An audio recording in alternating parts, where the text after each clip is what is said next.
Now let's move on to the commentaries regarding the price of rice. Now, quoting the Thai Rice Association, Thai Rice columnist Lom Pliantit said the prices of rice will increase to 40 to 50 baht per 5 kilograms next month, and the price is likely to rise further because of the Internal Trade Department has no authority to freeze the rice prices.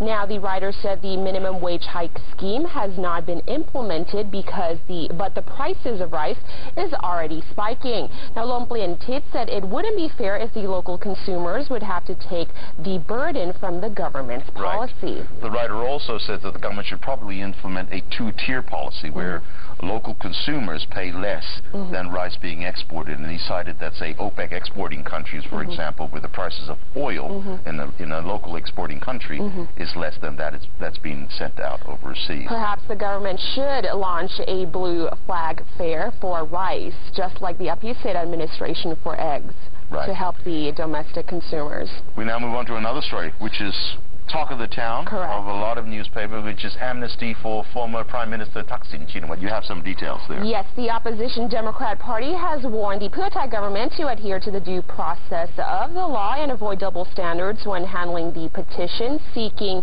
a royal pardon for Kun Thaksin. The Corrections Department has finished verifying a registered petition seeking royal pardon and has submitted the petition to the Justice Ministry for consideration, after which it will be submitted to the office of His Majesty's Principal Private Secretary. However, the key question remains whether a pardon can be sought for Kun Thaksin if he has not served any part of his prison term, a requirement before a royal pardon can be granted. Right.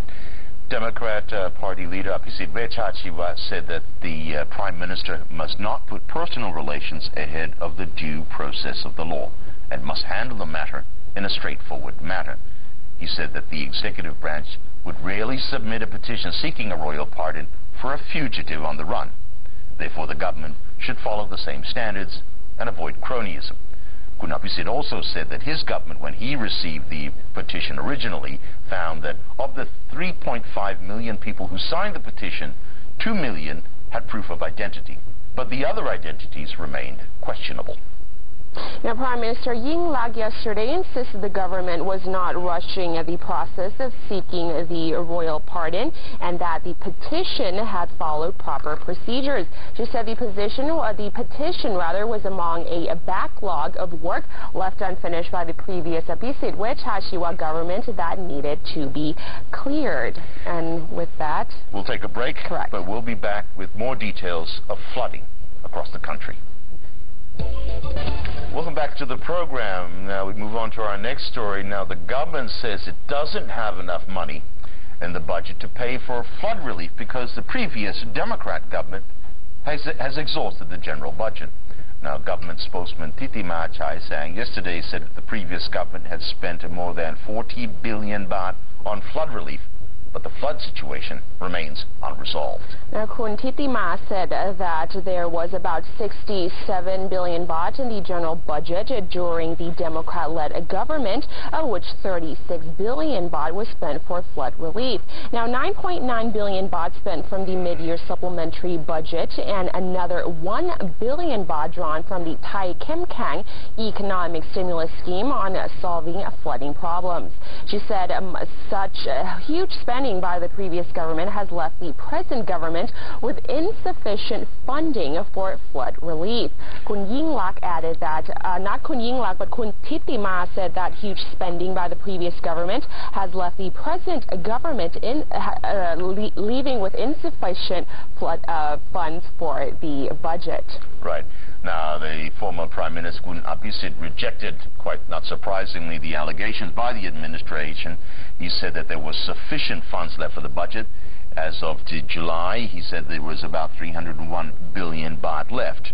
He said that the government should move straight away to help and provide compensation for for flood victims. He said that the criteria needs to be determined straight away because there's only about 26 days left before the end of the fiscal year. Kundunsini.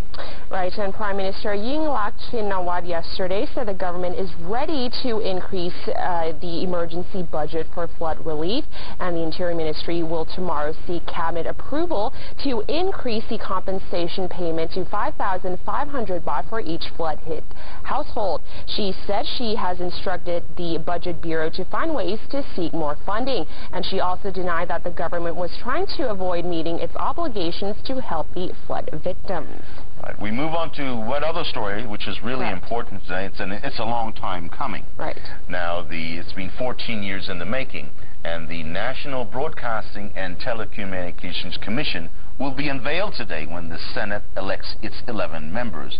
Now, the establishment of the commission should have been up and running after the promulgation of the 1997 Constitution. Therefore, the commission's inception today is historic as it culminates in successive governments trying to get this commission going, but have not been successful until today, hopefully. Right.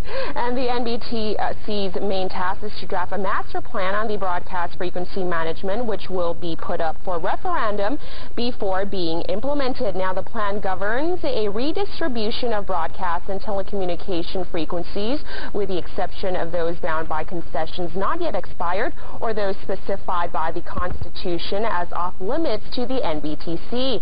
And also, where the concessions expired, at least 20% of the frequencies that become available must be allocated to the people. Right. Keep an eye on that story. That's what will happen in the Senate. And we now move straight to the cartoon. Correct. And it's a comment in Daily News, which features a reporter. You be the reporter. Correct. Interviewing Democrat leader Apisit Vechachiwa. Right. And the reporter says a recent survey has suggested 8 points that the party should look into and make changes so that they would not lose heavily in the next election. And Apisit says, not surprisingly, what are the 8 points? And the reporter replies, the first point is to make a change within the party and stop blaming former Prime Minister Thaksin for everything.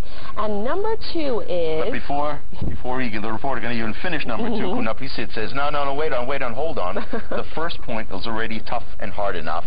And he walks away. All right. And reality bites. That's right. Pishai. And with that, that concludes our program for today. But you can get the latest top stories, daily news, business news, and more from Bangkok Post directly through your mobile phones or wireless device. Just type m.bangkokpost.com on your mobile browser and stay up to date with the news. And by the way, it's free. It's free, and that's all for Morning Focus. Have a good day. We'll be back tomorrow. สวัสดีค่ะ สวัสดีครับ